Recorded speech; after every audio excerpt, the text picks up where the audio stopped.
Welcome to Dark Hour Tales. Tonight's tale is the signal. By the time Nathan Walsh turned off the main highway, Emma had already asked twice whether he was certain the road was correct. Nathan pointed at the navigation screen and reminded his younger sister that the detour was supposed to save them almost 40 minutes on the drive back to Adelaide, although Emma remained unconvinced. She was 31, exhausted after spending an entire day at the wedding of an old university friend, and beginning to regret their decision to travel home that night instead of paying for accommodation nearby. Nathan, 3 years older and considerably more willing to drive at unreasonable hours, seemed perfectly content, while Priya Rahman had been asleep across the back seat for nearly half an hour. There was almost nothing outside except the road and the vast South Australian landscape beyond it. Their headlights revealed pale tarmac, occasional roadside markers, and low vegetation disappearing into darkness, while above them the night sky contained more stars than Emma could remember seeing in years. Nathan had spent the first part of the journey congratulating himself for finding the faster route, even though a navigation app had found it for him, and Emma had eventually turned up the radio simply to discourage further conversation. A late-night presenter was halfway through discussing a caller's disastrous first date when the broadcast disappeared. Nathan adjusted the volume, then changed stations. There was no static and no fading signal. Every station was either silent or carrying the same low electrical tone. He tried AM, then returned to FM, but the result was identical. Priya stirred in the back seat and asked what they were listening to, and when Nathan explained that every frequency had apparently died, she sat upright and listened more carefully. Beneath the continuous tone was a quieter pulse repeating at precise intervals. Priya checked the time between them and said, 11 seconds.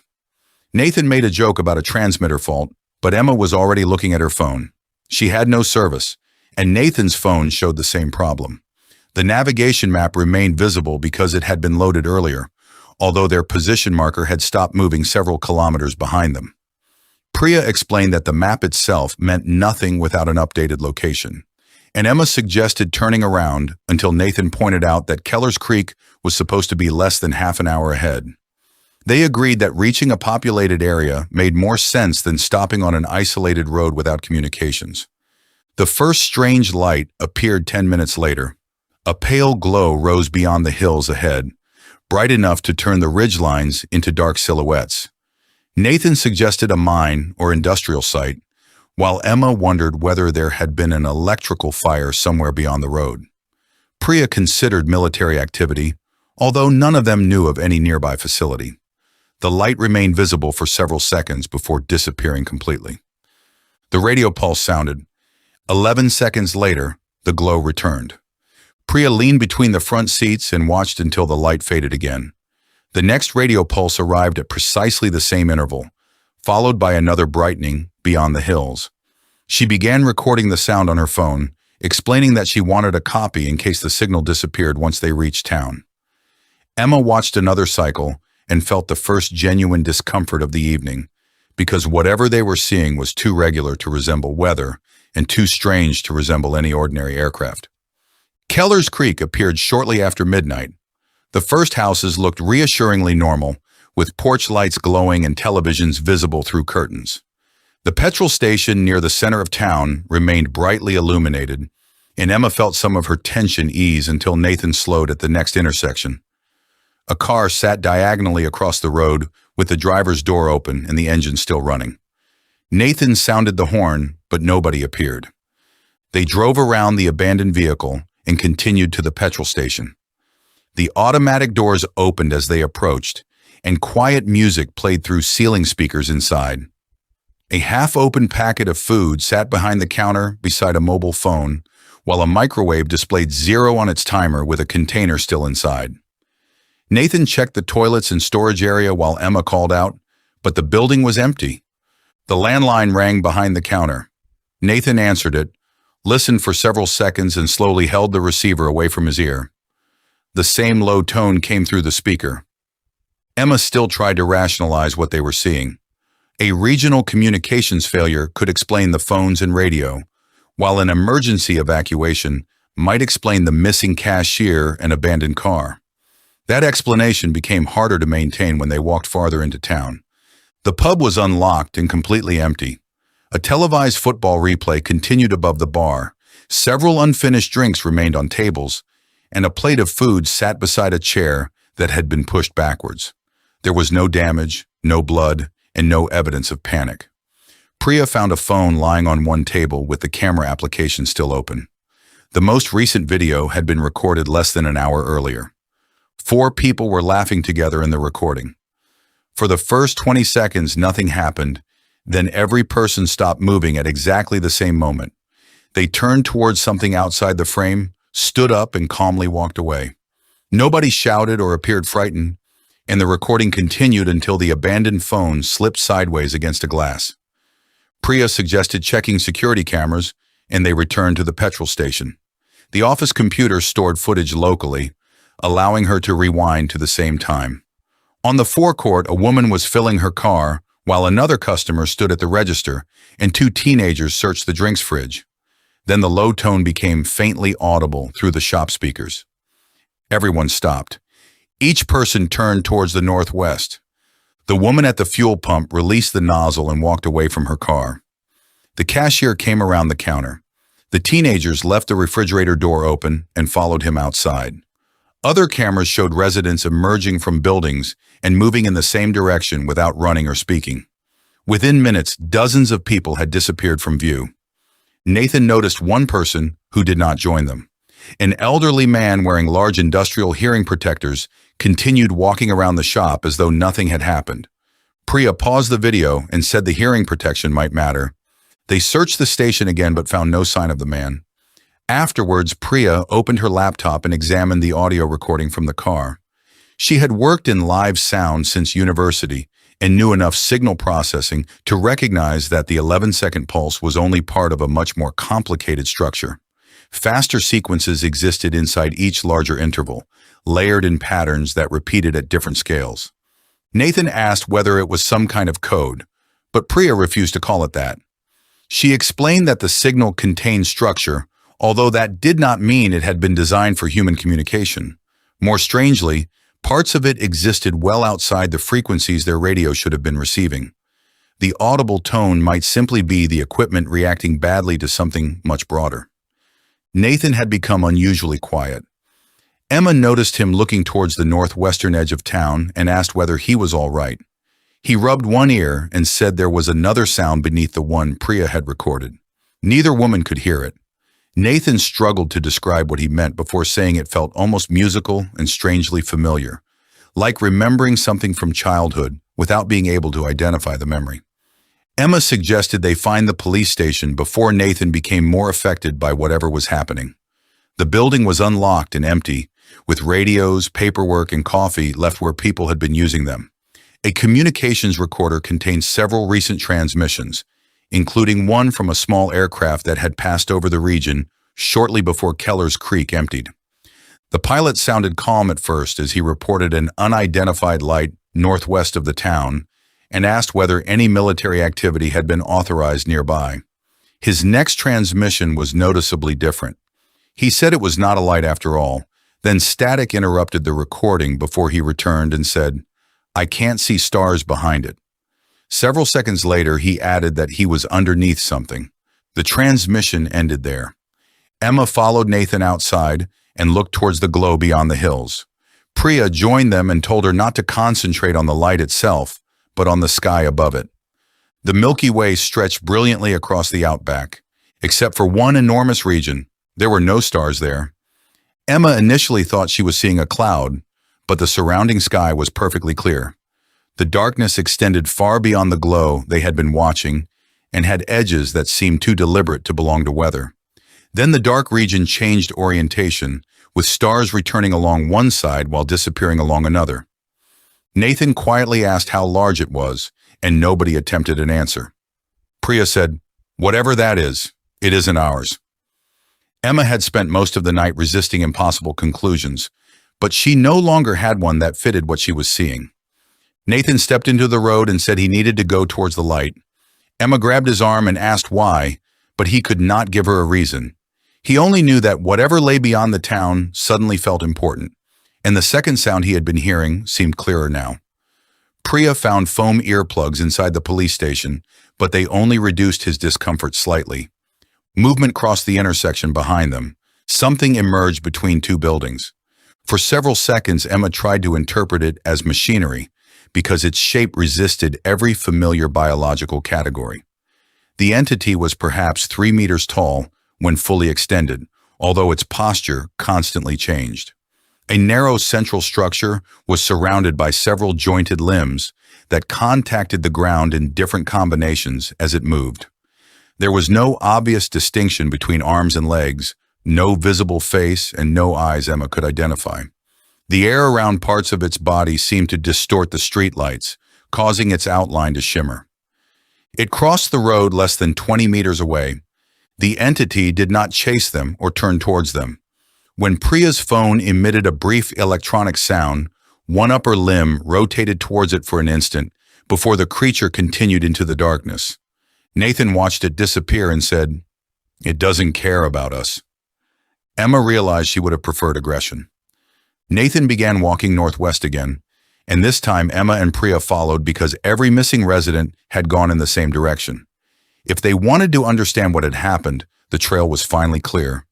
Beyond the town, the road narrowed into a dirt track running between open grazing land.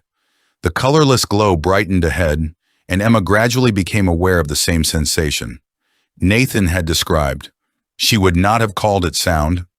Each pulse produced a powerful feeling that something almost understood was just beyond reach, as though her brain was repeatedly failing to complete a thought that mattered enormously. They reached the top of a low rise and stopped. Hundreds of people stood in the field below. The missing population of Keller's Creek appeared to be gathered across the grass. Children stood beside adults. People remained dressed for work or bed, and one man was barefoot. Nobody spoke. Every person faced upward. Several of the jointed entities moved among them, but they did not appear to guard the crowd.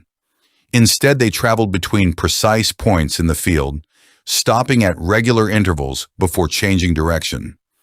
Priya watched their movements and said they looked more like instruments being positioned than predators controlling prisoners. The signal pulsed again. Every resident tilted their head upward at precisely the same angle.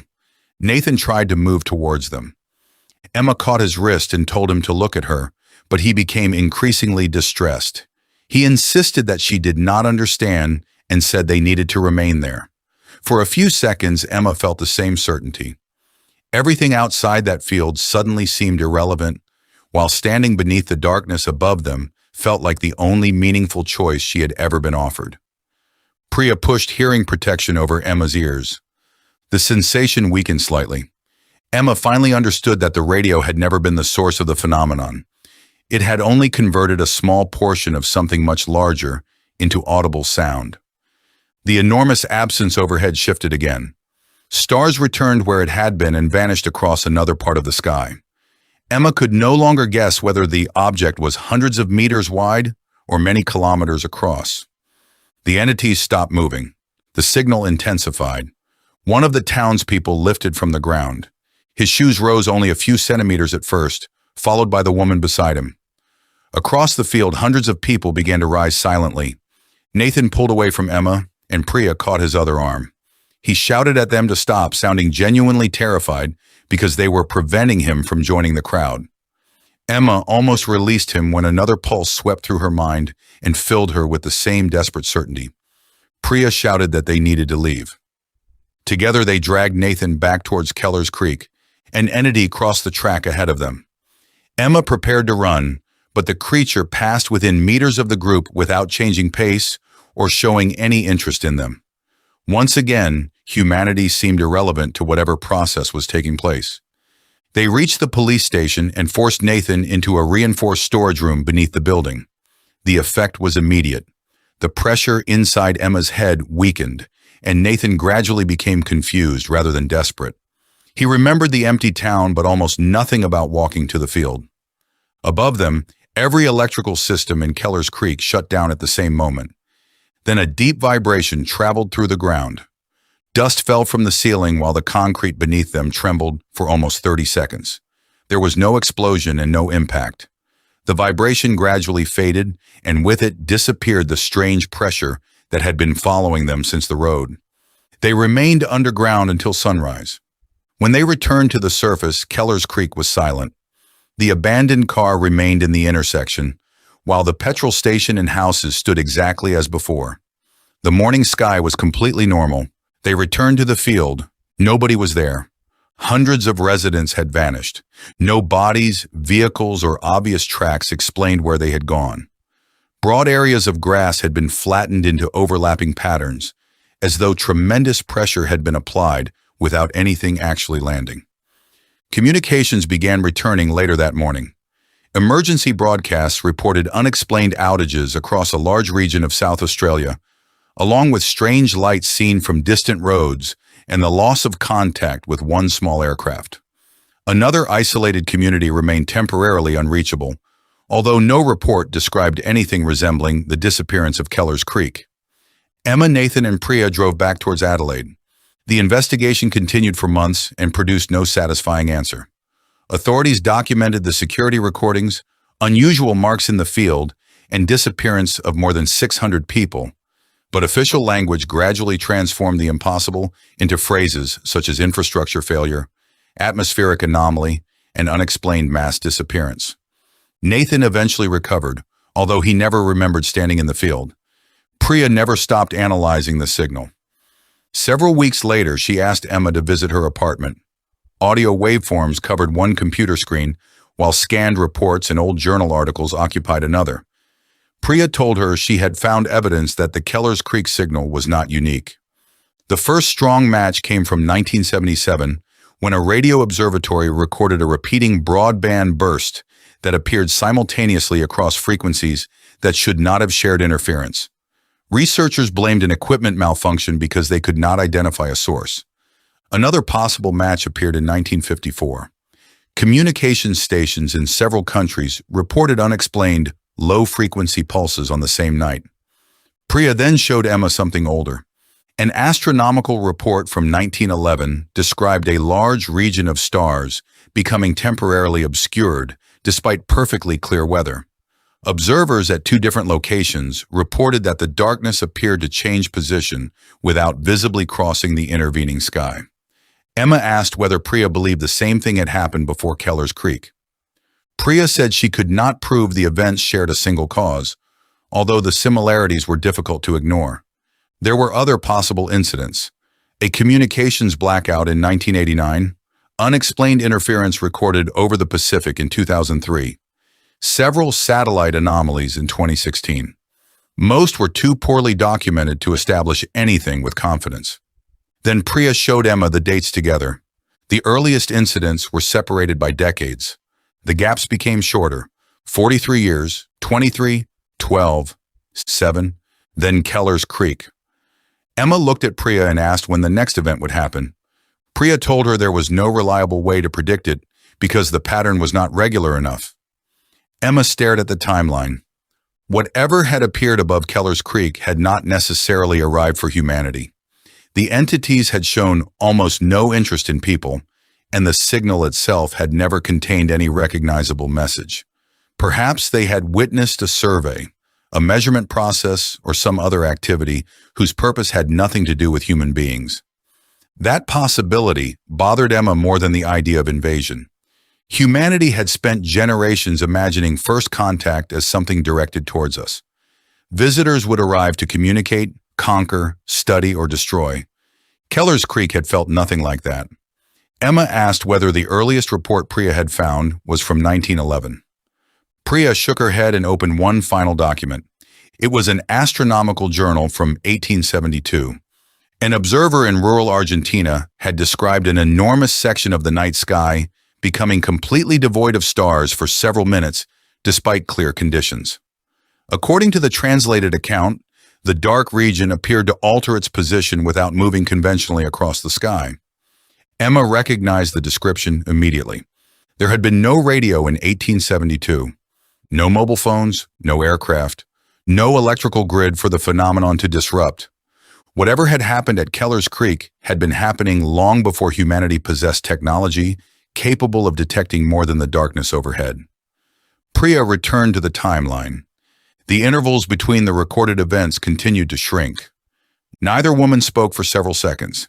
There was no proof that every report belonged to the same phenomenon, and no way to know whether the pattern would continue.